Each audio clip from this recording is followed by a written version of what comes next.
Hello everyone, how are you all doing? I hope all of you are doing great. So, as you all know, we are doing chapters from class 6 new NCRT for math. So, we have started chapter number 4, data handling and presentation. So, we are already done two parts of this chapter. Now, in this video, we are going to finish this chapter.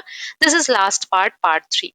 So, I hope all of you have watched all the previous videos. If you haven't watched, please go through the links given in the description box. So, 4.4 exercise तक हमने cover कर लिया था. 4.4 exercise की जो questions हैं वो रह गए थे. So figure it out. Questions देख लेते हैं एक एक करके. पहला क्वेश्चन है, Samantha visited a tea garden and collected data of the insects and critters she saw there. Here is the data she collected. So Samantha एक टी गार्डन में विजिट करने गई. वहां पे जो भी उसको कीड़े मकोड़े दिखे उसका डेटा उसने कलेक्ट किया.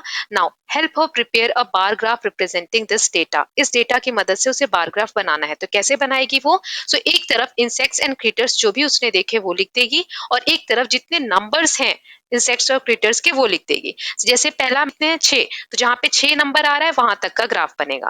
कैटरपिलर है 10, तो 10 नंबर तक यहां तक ग्राफ बनाएंगे. फिर बीटल्स है 5, तो 5 तक. 5 कहाँ आएगा? 4 और 6 दिया है तो इसके बीच में. फिर ग्रास होफर्स देख सकते हैं 2 है. ऐसे बटरफ्लाई 3 है तो 3 तक. 3 अगेन 2 और 4 के बीच में आएगा. ओके, सो ऐसे ग्राफ क्रिएट करेंगे. नेक्स्ट है, Pooja collected data on number of ticket sold at the Bhopal railway station for a few different cities of Madhya Pradesh over a 2 hour period. यहाँ पे आपको सिटी दी गई है.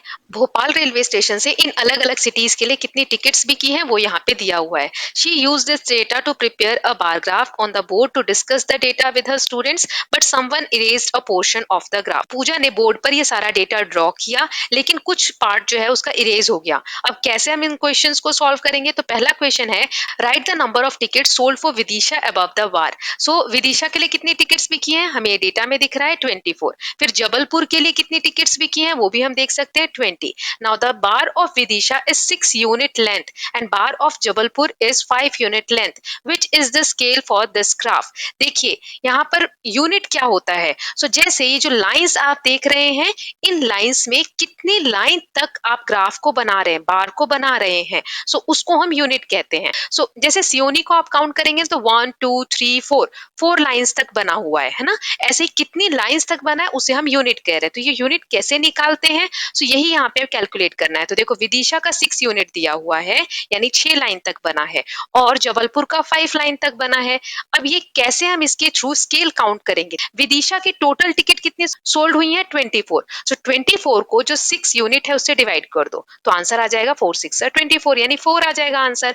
ऐसे ही जबलपुर की टोटल टिकट्स कितनी है? 20 और यूनिट्स कितने दिए हैं क्वेश्चन में? 5. सो 20 को 5 से डिवाइड किया तो 4 आ गया. हर केस में 4 आ रहा है यानी स्केल कितना है? 4 है.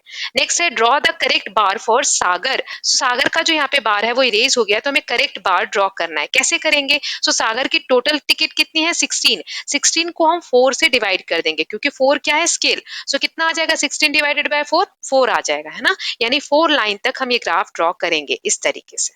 Now add the scale of bar graph by placing the correct number on the vertical axis. अब हमने स्केल निकाला 4 आया था अभी सी वाले क्वेश्चन में. सो 4 के बेसिस से स्केल आपको मार्क करना है. सो 0 4 4 में 4 ऐड किया 8 8 में 4 ऐड किया 12 12 में 4 ऐड किया 16. सो ऐसे 4 4 के गैप्स पे आपने लाइंस ड्रॉ की है. यही क्या है? इसकी स्केल है.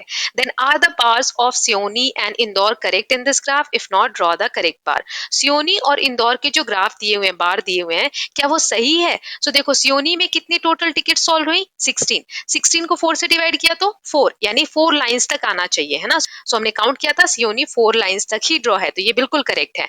इंदौर में कितनी टिकट सोल्ड हुई है? 28. सो 28 को 4 से डिवाइड किया 7 आएगा. इंदौर का बार 7 लाइन तक होना चाहिए. काउंट करते हैं 1 2 3 4 और 4 से थोड़ा ही ऊपर ड्रॉ है तो ये गलत है.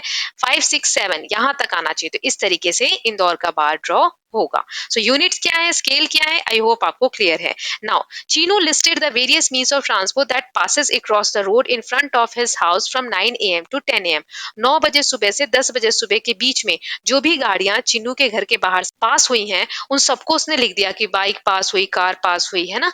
1 घंटे के टाइम पीरियड में। सो आपको क्या करना है, prepare a frequency distribution table for the data. ये जो डेटा दिया है इसका फ्रीक्वेंसी डिस्ट्रीब्यूशन टेबल बनाइए। कैसे बनाएंगे, एक तरफ हम मीन्स ऑफ ट्रांसपोर्ट लिख देंगे और एक तरफ फ्रीक्वेंसी लिख देंगे। सो मीन्स ऑफ ट्रांसपोर्ट में जो भी गाड़ियों के नाम यहाँ आए हैं वो सारे एक तरफ हमने लिख दिए हैं। अब ये कितनी कितनी बार आए हैं, सो बाइक आप काउंट करेंगे तो 13 बार आए हुए हैं, यहाँ पर आप गिन सकते हैं अपनी बुक में। सो 13 लिख देंगे। Car 6 time, bus 4 time, auto rickshaw 8 time, bicycle 8 time, scooter 9 time and bullet car 2 times. So इस तरीके से हमने फ्रीक्वेंसी लिख दी। तो ये हो गया एक आंसर। सेकेंड है, which means of transport was used the most, सबसे ज्यादा कौन सी गाड़ी यूज हुई है, तो आप देख सकते हैं बाइक, क्योंकि 13 टाइम्स यूज हुई है। फिर है, if you were there to collect this data how could you do it, write the steps. अगर आप चीनू की जगह होते तो आप कैसे डेटा कलेक्ट करते। सो स्टेप्स लिखने हैं। पहला है, choose a specific observation spot, कोई एक प्लेस डिसाइड करनी पड़ेगी। Then use a stopwatch, किस टाइम पीरियड में आप करना चाहते हैं तो आप वॉच का यूज कर सकते हैं। फिर रिकॉर्ड करेंगे हर जो व्हीकल वहां से जा रही है उसके बारे में। फिर एक ट्रांसपोर्ट टाइप लिख के और टैली के थ्रू या फ्रीक्वेंसी डिस्ट्रीब्यूशन टेबल आप इस तरीके से बनाएंगे जैसे हमने ए में बनाया है। Now next, roll a die 30 times and record the number you obtain each time. Prepare a frequency distribution table using tally marks, find the number that appear. देखिए यहाँ पर आपको एक डाई लेनी है और उसको रोल करना है, फेंकना है, देखना है कि हर बार कितने नंबर आते हैं। ऐसा आपको कितनी बार करना है, 30 टाइम्स। सो लेट्स से मैंने इस तरीके से फेंका तो हर नंबर आए वो मैंने यहाँ पे 30 टाइम्स लिख दिए। ये सबके अलग होंगे, ये एग्जाम्पल है तो आप इसके हिसाब से लिख सकते हैं, लेकिन आप खुद भी चाहें तो अलग तरीके से कर सकते हैं।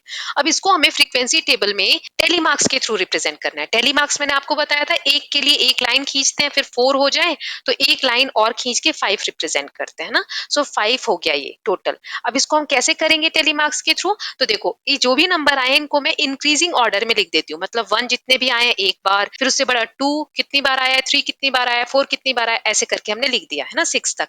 अब क्या करना है, the minimum number of time, सबसे कम बार कौन सा नंबर आया है। सो इसके लिए पहले हम फ्रीक्वेंसी चार्ट बना लेते हैं। सो देखिए यहाँ पर एक नंबर कितनी बार आया है, 6 बार आया है, 2 भी 6 बार आया है, 3 4 टाइम्स आया है, 4 5 टाइम्स आया है, 5 4 टाइम्स आया है और 6 5 टाइम्स आया है। टेली मार्क के थ्रू कैसे करेंगे, 1 कितनी टाइम आया है, 6 टाइम, सो 5 और 1।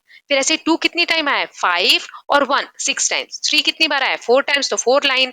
4 कितनी टाइम्स आया है, 5 टाइम्स, तो इस तरीके से 5 4 टाइम्स आया है तो 4 लाइंस, 6 5 टाइम्स आया तो ऐसे। ये हमने टेली मार्क्स बना दिया और फ्रीक्वेंसी लिख दी। सो आई होप आपको ये क्लियर है कि कैसे हमें टेली मार्क्स के थ्रू फ्रीक्वेंसी टेबल बनाना है। तो सबसे कम कौन सा नंबर आया है, ए का आंसर करना है। सो 4 वाले यानी 3 और 5 जो है वो 4 4 टाइम्स आए हैं, यानी सबसे कम बार आए हैं। फिर मैक्सिमम नंबर तो 1 और 2 जो है वो 6 6 टाइम्स आए हैं, तो ये ज्यादा बार आए हैं।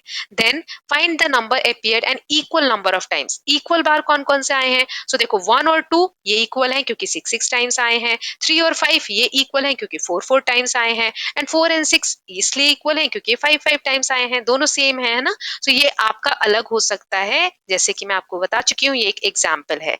Now next question is, Faz prepared a frequency distribution table of data on the number of wickets taken by Jasprit Bumrah in his last 30 matches. Jasprit Bumrah ने लास्ट के 30 मैचेस में कितने विकेट लिए हैं, सो वो यहाँ पर नंबर ऑफ मैचेस के साथ दिया हुआ है। हमें आंसर करना है। तो what information is this table giving, क्या इन्फॉर्मेशन मिल रहा है इस टेबल से हमें। So table shows how many times Jasprit Bumrah took a specific number of wickets in his last 30 match. Then what may be the title of this table, क्या title नाम दे सकते हैं इस टेबल को। So number of wickets taken by Jasprit Bumrah in the last 30 matches, ये नाम हो सकता है। Then what caught your attention in this table, ये जो टेबल है इसमें आपका ध्यान किस नंबर के प्रति आकर्षित हो रहा है। सो कि देखो 3 विकेट्स उसने 8 मैचेस में लिए हैं, सबसे ज्यादा मैचेस में, और एक भी मैच में उसने 7 विकेट से ज्यादा नहीं लिया है। हम देख सकते हैं सिर्फ एक मैच में 7 विकेट लिया है ना, 7 से ज्यादा तो किसी में नहीं लिया। फिर है, in how many matches has Bumrah taken 4 wickets, 4 wickets उसने कितने मैच में लिए, तो 3 में, तो हम ऐसे लिख देंगे। फिर नेक्स्ट है, Mayank says if we want to know the total number of wickets he has taken in the last 30 matches, we have to add the number 0, 1, 2, 3 up to 7. Can Mayank get the total number of wickets taken in this way? Why? Mayank कह रहा है कि total कितने wickets लिए हैं बुमराह ने, अगर हमें ये काउंट करने हैं 30 मैचेस में, तो हम ये जो विकेट टेकन दिया है 0 1 2 3 4 5 6 7 तक, इसको ऐड कर देंगे तो हमें नंबर मिल जाएगा।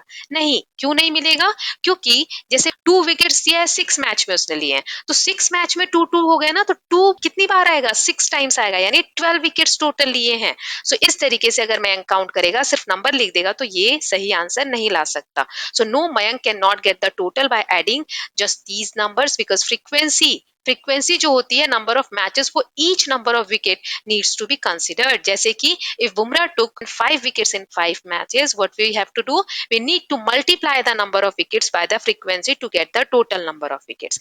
मल्टीप्लाई करना पड़ेगा। कैसे? देखो, how would you correctly figure out the total number of wickets taken by Bumrah in his last 30 matches using this table. So अब हम मल्टीप्लीकेशन के थ्रू टोटल निकालेंगे, क्योंकि हमें कह रहे कैसे निकालेंगे total. So 0 multiply 2, 1 multiply 4, 2 multiply 6, 3 multiply 8, 4 multiply 3, 5 multiply 5, 6 multiply 1, then 7 multiply 1। इस तरीके से आप मल्टीप्लाई करके और तब टोटल निकालेंगे। सो 0 को 2 से मल्टीप्लाई करेंगे 0 आ जाएगा, 1 को 4 से करेंगे 4, ऐसे 12, 24, 12, 25, 6 और 7 इनको ऐड करेंगे तो टोटल आ जाएगा 90 विकेट्स। ओके, सो इस तरीके से हम सही टोटल निकालेंगे। Then next question is the following pictograph shows the number of tractors in 5 different villages. यहाँ 5 विलेजेस दिए ए से ई तक, नंबर ऑफ ट्रैक्टर्स दिए हैं और एक सिंबल जो है वो एक ट्रैक्टर के लिए बना हुआ है। सो टोटल ए में कितने हैं? 6 ट्रैक्टर्स हैं, बी में कितने हैं? 5, सी में कितने? 8, डी में कितने? 3, ई में कितने हैं? 6। ये हमने टोटल भी लिख लिया। अब हमें आंसर करने हैं। So which village has the smallest number of tractor? सबसे कम किसमें है? डी में, सिर्फ 3 है। फिर किसमें ज्यादा है? तो सी में 8 है।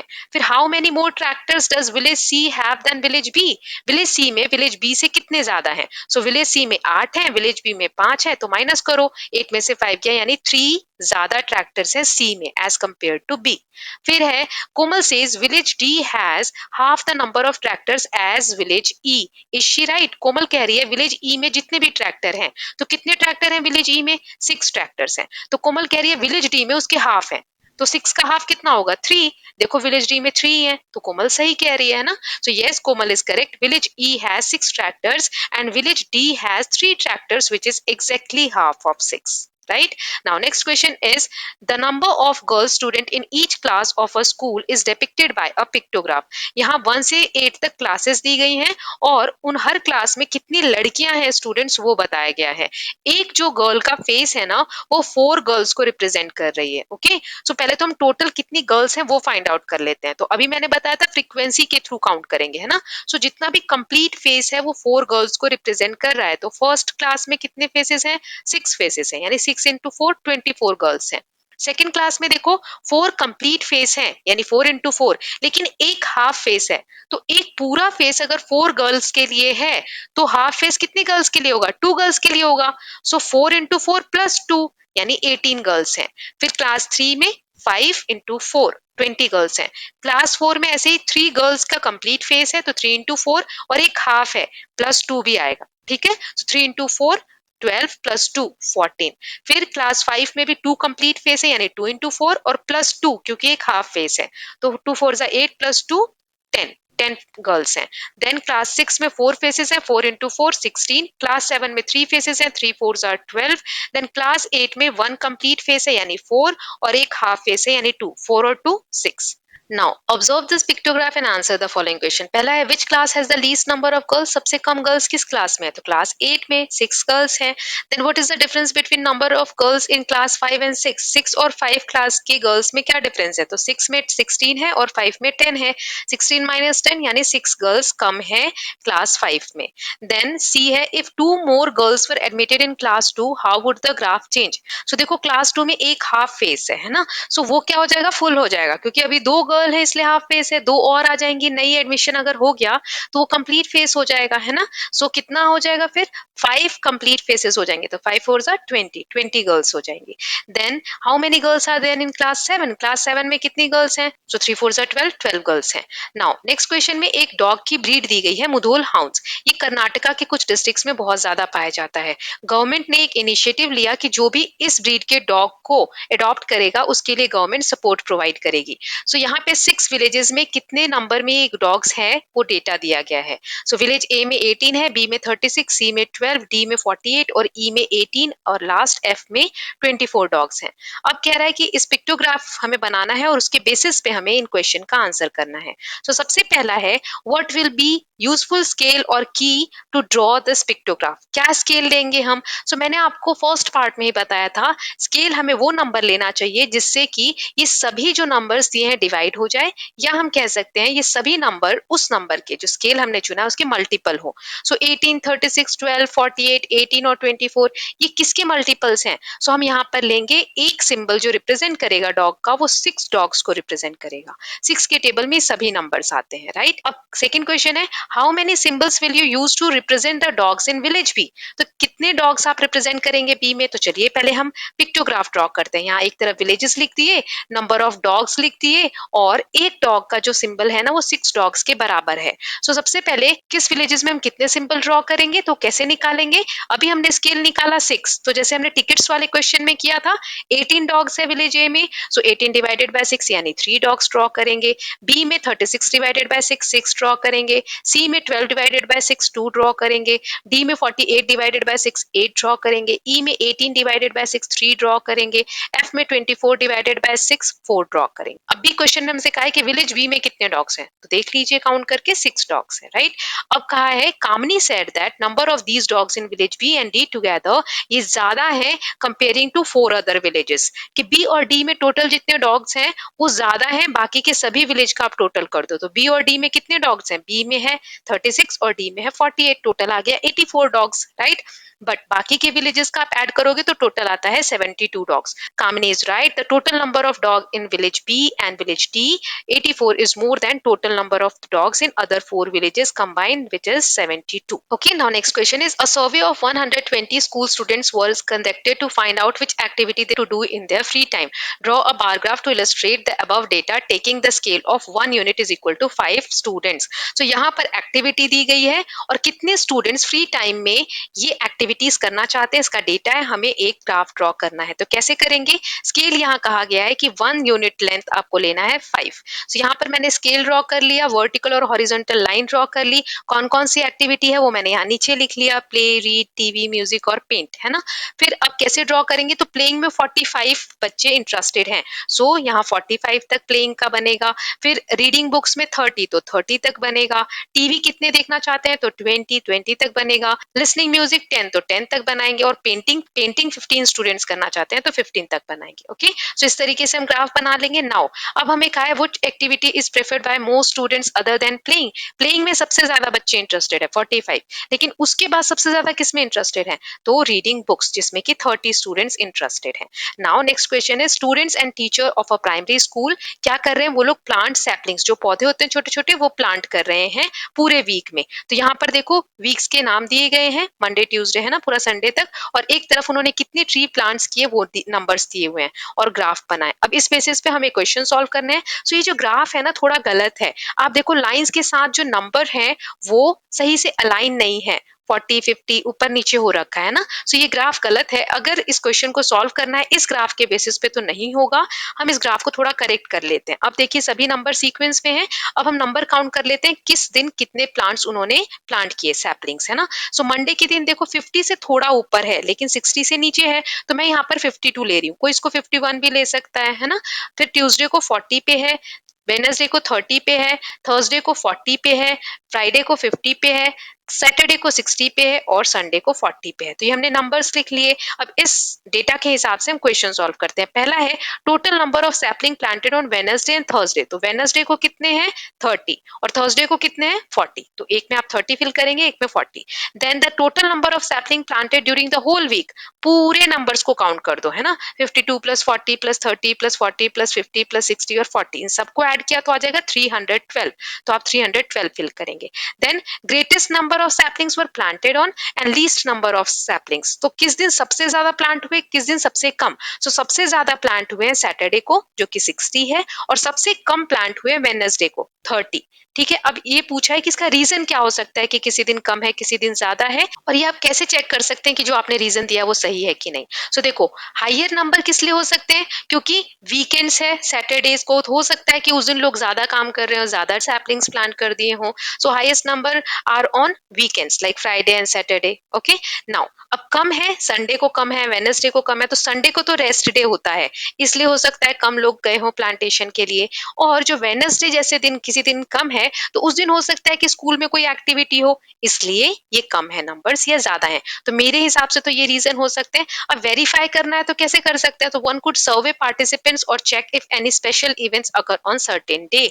हम चेक कर सकते हैं कि इस दिन कम क्यों हुए हैं, तो स्कूल में जाकर पता कर सकते हैं कि उस पर्टिकुलर दिन कोई फेस्टिवल या कुछ ओकेजन तो नहीं था। Okay, now the number of tigers in India went down drastically. So tigers के जो नंबर है 1900 से 1970 तक बहुत कम हो गए थे। तो इसके लिए एक प्रोजेक्ट टाइगर लॉन्च हुआ 1973 में। इसमें टाइगर की जो पॉपुलेशन है उसको ट्रैक किया गया। तो starting in 2006 the exact number of tigers in India was tracked. So 2006 से यहाँ पे नंबर्स लिखे हुए हैं कि कितने टाइगर्स ट्रैक हुए, राइट। शगुफ्ता और दिव्या ने इंफॉर्मेशन को लिखा है 2006 से 22 के बीच का 4 ईयर इंटरवल दे दे के, ठीक है। 6 फिर 10 फिर 14 फिर 18 फिर 22। Now they prepared a frequency table, जो भी डेटा है उसका फ्रीक्वेंसी टेबल है और बार ग्राफ उन्होंने बनाया है। लेकिन इसमें कुछ गलतियां हैं तो वो हमें फाइंड आउट करनी है और फिक्स करनी है। जैसे यहाँ देखिए 2006 में कितने टाइगर्स है 1400। अब ग्राफ में देखते हैं तो ये 1400 1000 से आगे तक होना चाहिए था, लेकिन ये 1000 से पहले ये ग्राफ, तो ये गलती है। तो इसको हम कैसे करेक्ट करेंगे, इसको 1400 तक ग्राफ को हम ड्रॉ कर देंगे बार को, ठीक है। फिर 2010 में 1700 टाइगर्स हैं। 1700 तो 1000 और 2000 के मतलब 2000 के बिल्कुल पास आना चाहिए, है ना। सो ये वाला यहाँ तक आएगा, ये भी गलत है, तो इसको हम ऐसे करेक्ट कर देंगे।